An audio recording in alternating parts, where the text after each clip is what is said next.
নমস্কার। কবিগুরু রবীন্দ্রনাথ ঠাকুরের কর্মফল কবিতাটা আবৃত্তি করছি। আপনাদের ভালো লাগলে অবশ্যই আমার চ্যানেলটাকে সাবস্ক্রাইব করবেন, লাইক করবেন, শেয়ার করবেন, বেল বাটনটা প্রেস করবেন।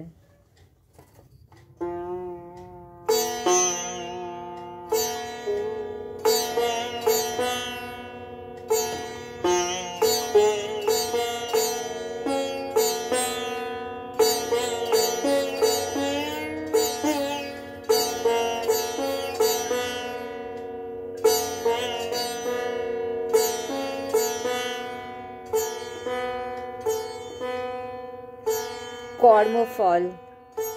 পরজন্ম সত্য হলে কি ঘটে মোর সেটা জানি। আবার আমায় টানবে ধরে বাংলাদেশের এ রাজধানী। গদ্য পদ্য লিখনু ফেদে তারাই আমায় আনবে বেঁধে। অনেক লেখায় অনেক পাতক, সে মহাপাপ করব মোচন। আমায় হয়তো করতে হবে আমার লেখার সমালোচন। ততদিনে দৈবে যদি পক্ষপাতী পাঠক থাকে, কর্ণ হবে রক্তবর্ণ, এমনি কটু বলবো তাকে। যে বইখানি পড়বে হাতে দগ্ধ করব পাতে পাতে। আমার ভাগ্য হব আমি দ্বিতীয় এক ধূম্রলোচন। আমায় হয়তো করতে হবে আমার লেখা সমালোচন। বলবো এসব কি পুরাতন, আগাগোড়া ঠেকছে চুরি। মনে হচ্ছে আমিও এমন লিখতে পারি ঝুরি ঝুরি। আরো যেসব লিখবো কথা, ভাবতে মনে বাজছে ব্যথা। পরজন্মের নিষ্ঠুরতায় এ জন্মে হয় অনুশোচন।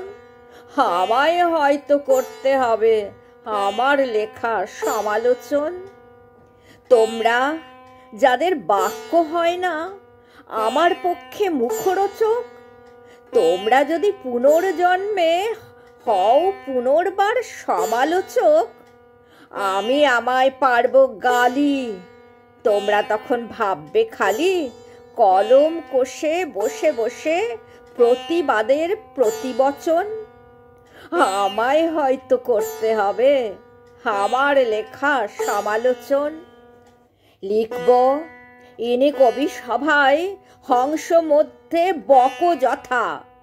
তুমি লিখবে কোন পাষণ্ড বলে এমন মিথ্যা কথা। আমি তোমায় বলবো মূঢ়, তুমি আমায় বলবে রূঢ়। তুমি আমায় অনেক বলবে রূঢ় কথা, তারপরে যা লেখালেখি হবে না তা রুচিরোচন। তুমি লিখবে করা জবাব, আমি করা সমালোচন। আমি করা সমালোচন।